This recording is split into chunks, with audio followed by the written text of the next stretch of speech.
there. Welcome to Calypso Song Sounds. Today's gonna be a little bit of a fun and just kind of silly video. It's an ASMR video centered around tongue twisters, and I'm gonna probably throw in some nursery rhymes as well, just for some fun. I figured they'd be fun to kind of repeat it or say to yourself or something before bed. So I have a list online, and I will put the link in the description box, but I won't say all of them, but there are a few that I think would be pretty fun to try out. So without further ado, and you'll be hearing some of my mouse clicking, but I always liked the sounds of those, so I'm gonna get started. Top, chopstick, shop, stock, top, stock, chopsticks. Goodness, I just started and I already messed up. Top, chopstick, shops, stock, top, stock, chopsticks. Let's try it one more time. Top, chopstick, shops, stock, top, chopsticks. Wow, that's a tough one. The next one. No need to light a night light on a light night like tonight. Got some Dr. Seuss vibes on that one. So, again, no need to light a night light on a light night like tonight.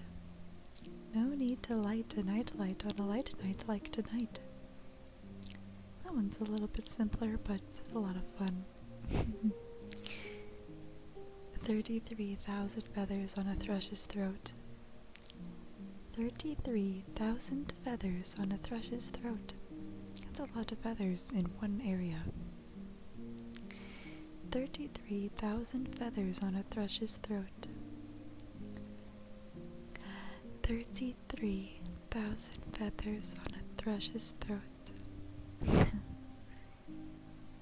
Next one is the great Greek grape growers grow great Greek grapes. The great Greek grape growers grow great Greek grapes. The great Greek grape growers grow great Greek grapes. Excellent. Linda Lou Lambert loves lemon lollipop lip gloss. Linda Lou Lambert loves lemon lollipop lip gloss.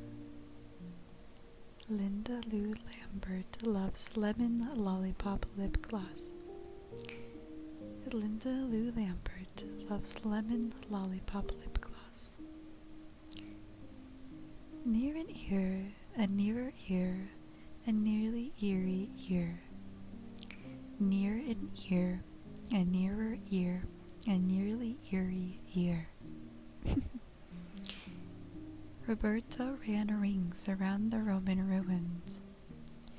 Roberta ran rings around the Roman ruins. He threw 3 free throws. He threw 3 free throws. He threw 3 free throws. He threw 3 free throws. A happy hippo hopped and hiccuped. A happy hippo hopped and hiccuped. A happy hippo hopped and hiccuped. That's a very adorable image. I'm imagining those really cute baby hippos.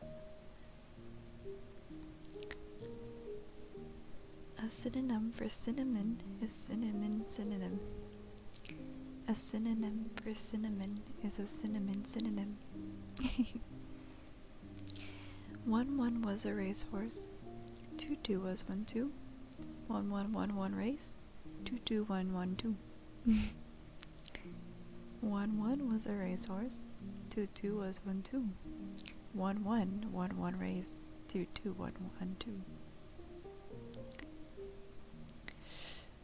Okay, the next one. Any noise annoys an oyster, but a noisy noise annoys an oyster more. Any noise annoys Any noise annoys an oyster, but a noisy noise annoys an oyster more. Any noise annoys an oyster, but a noisy noise annoys an oyster more. Rory the warrior and the Roger the warrior were reared wrongly in a rural brewery. Oh, good. I have no chance even slowly with that one, so I'm gonna just move on. Fred fed Ted bread and Ted fed Fred bread. Fred fed Ted bread and Ted fed Fred bread. Fred fed Ted bread and Ted fed Fred bread. Goodness gracious. The 33 thieves saw that they thrilled the throne throughout Thursday. The 33 thieves thought that they thrilled the throne throughout Thursday. Lesser leather never weathered weather better. Lesser leather never weathered weather better.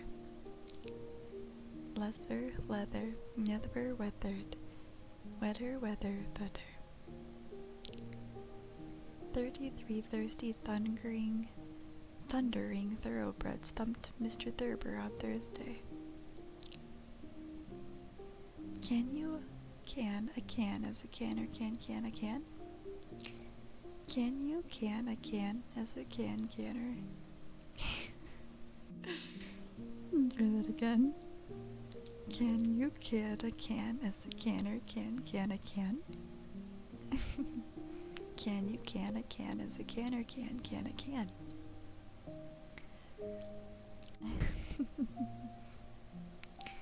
Betty's big bunny bobbled by the blueberry bush. Betty's big bunny bobbled by the blueberry bush. 4 furious friends fought for the bone. 4 furious friends fought for the bone. Imagine an imaginary menagerie manager managing an imaginary menagerie. Imagine an imaginary menagerie manager managing an imaginary menagerie.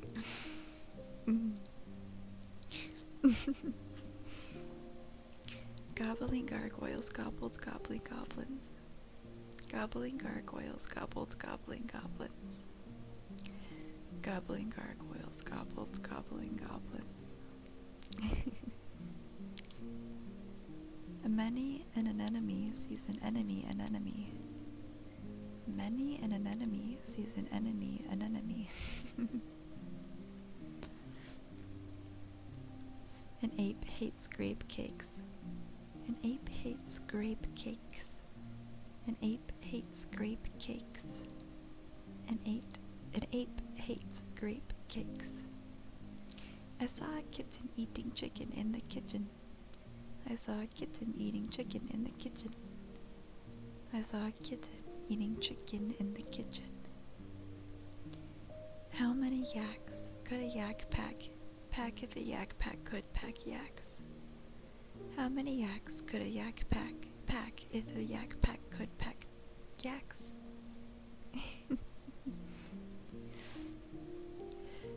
How can a clam cram in a clean cream can? How can a clam cram in a clean cream can? How can a clam cram in a clean cream can?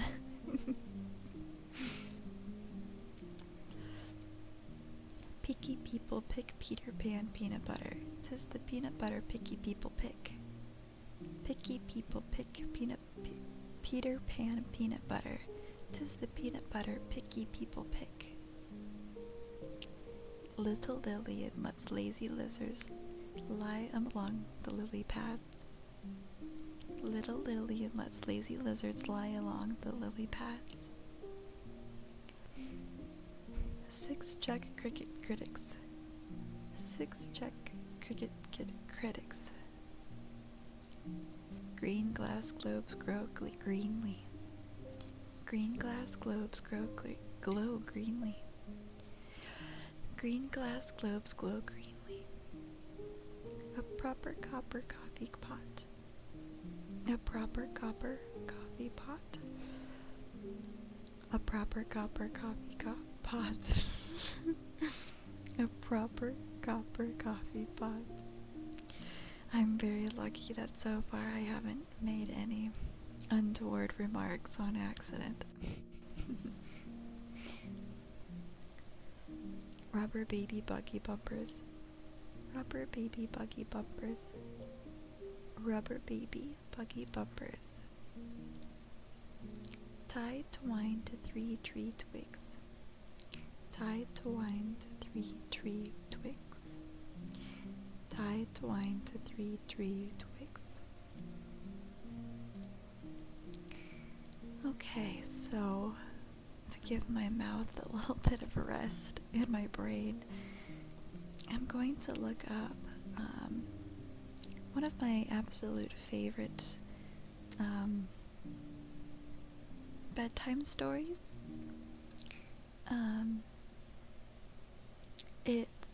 I know I said nursery rhymes earlier, but I wanted to instead read one of my all-time favorite Russian folk tales, told by Shepard. So, it's about a musician, so obviously I'm a little bit partial to it. Okay, so The Sea King's Daughter, told by Shepard, and I'll provide a link in the description with the story written there. Long ago, in the port river city called Novgorod the Great, there lived a young musician named Satko. Every day, a rich merchant or noble would send a messenger to Satko's door, calling him to play at a feast. Satko would grab his 12-string gusli and rush to the banquet hall. There he would pluck the strings of his instrument till all the guests were dancing. "Eat your fill," the host would tell him later, pointing him to the table and passing him a few small coins besides. And on such as he was given did Satko live. Often his friends would ask him, "How can you survive on so little?"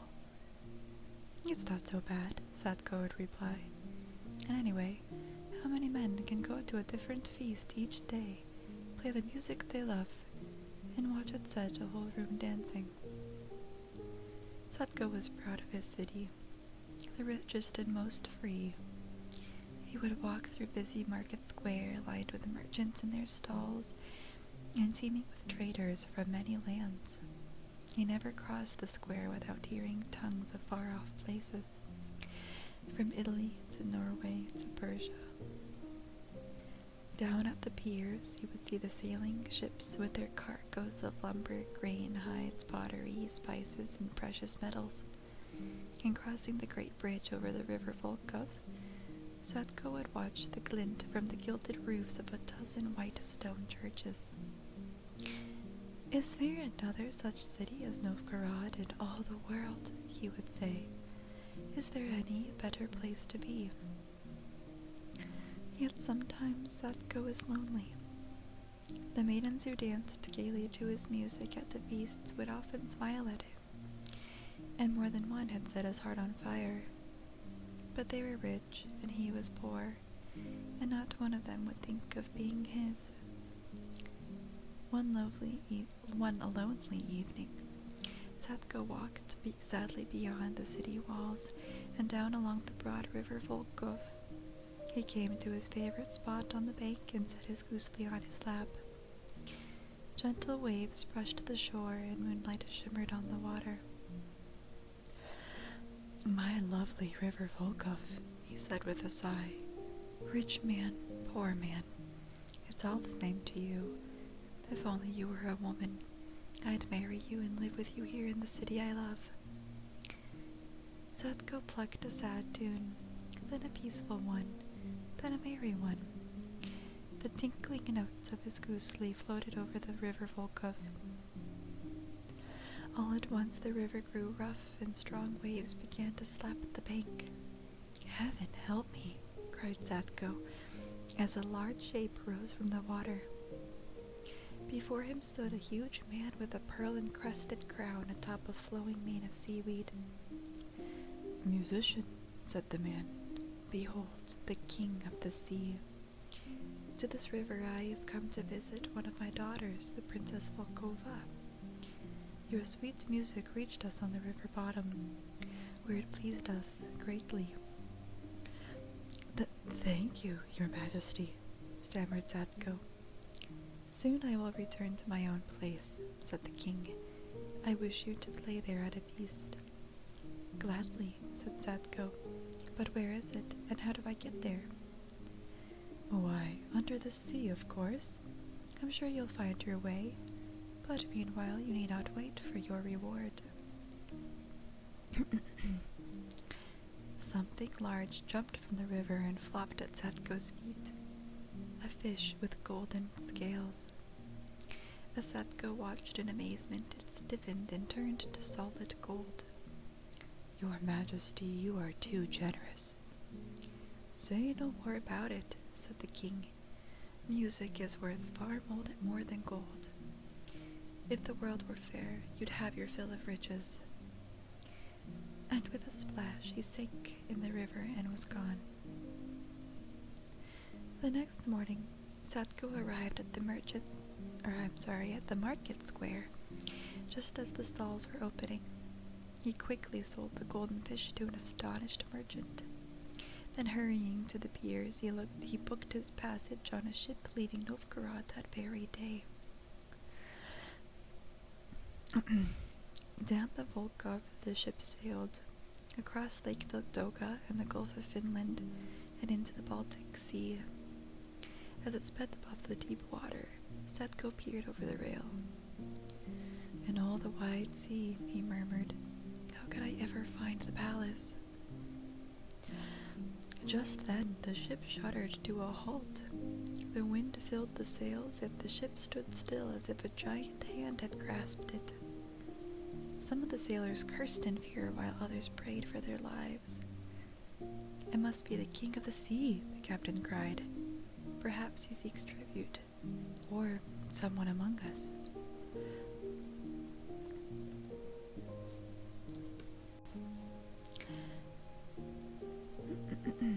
Excuse me. "Do not be troubled," called Zatko. "I know the one he seeks." And clutching his gusli, he climbed the railing. "Stop him!" shouted the captain. But before any could lay hold of him, Zatko jumped from the ship and plunged below the waves.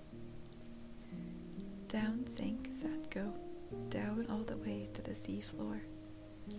The red sun shone dimly through the water above, while before him stood a white stone palace. Zatko passed through a coral gate. As he reached the huge palace doors, they swung open to reveal a giant hall. The elegant room was filled with guests and royal attendants. Herring and sprats, cod and flounder, gobies and sticklebacks, sand eels and sea scorpions, crabs and lobsters, starfish and squid, sea turtles and giant sturgeon. Standing among the guests were dozens of maidens, river nymphs, the Sea King's daughters. On a shell thrown at the end of the hall sat the Sea King and his queen. "You're just in time," called the king. "Musician, come sit by me and let the dance begin." Zatko set his gusli on his lap and plucked a merry tune. Soon all the fish swam in graceful figures. The seafloor crawlers cavorted. The river maidens leapt and spun. "I like that tune," declared the king. He jumped to the center of the hall and joined the dance. His arms waved, his robe swirled, his hair streamed, his feet stamped. "Faster," cried the king. "Play faster." Zatko played faster, and the king's dance grew wilder. All the others stopped and watched in awe. Ever more madly did he move, whirling faster, leaping higher, stamping harder. The Sea Queen whispered urgently, "Musician, end your tune. It seems to you the king merely dances in his hall, but above us the sea is tossing ships like toys, and giant waves are breaking on the shore." Alarmed, Satko pulled the string until it snapped. "Your Majesty, my goosely is broken." "A shame," said the Sea King, winding to a stop. "I could have danced for days. But a fine fellow you are, Satko. I think I'll marry you to one of my daughters and keep you here forever." "Your Majesty," said Satko carefully, "beneath the sea your word is law. But this is not my home. I love my city of Novgorod." "Say no more about it," said the king. "Prepare to choose your bride. Daughters, come forth." The river maidens danced and passed in parade before Satko.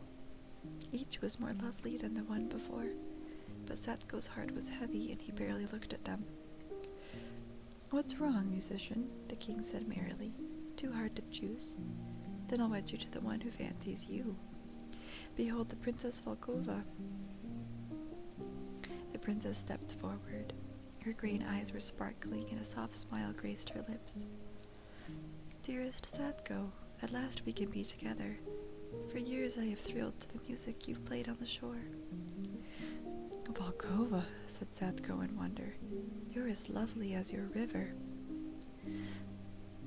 But the Sea Queen leaned over and said softly, "You are a good man, Satko, so I will tell you the truth. If you but once kiss or embrace her, you can never return to your city again." That night, Satko lay beside his bride on a bed of seaweed.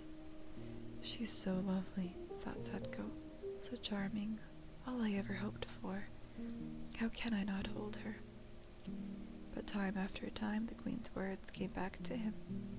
"Never return to your city again," and his arms lay frozen at his sides. "Dearest," said the princess, "why do you not embrace me?"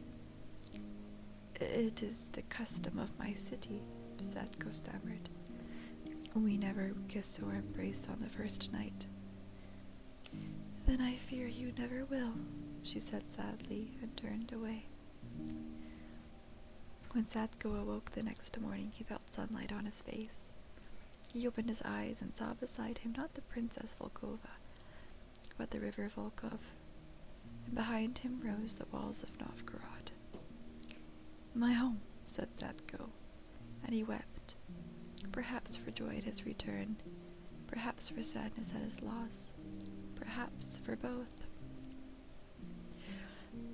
The years were good to Satko. With the money that remained to him, he bought a ship and goods enough to fill it. And so Satko became a merchant, and in time the richest man in Novgorod. What's more, he married a fine young woman and raised a family.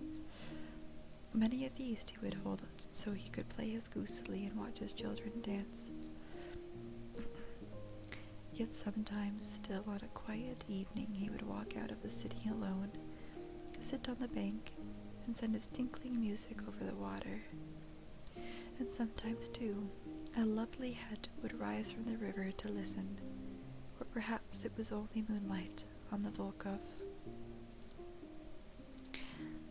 So, that was The Sea King's Daughter by Shepard.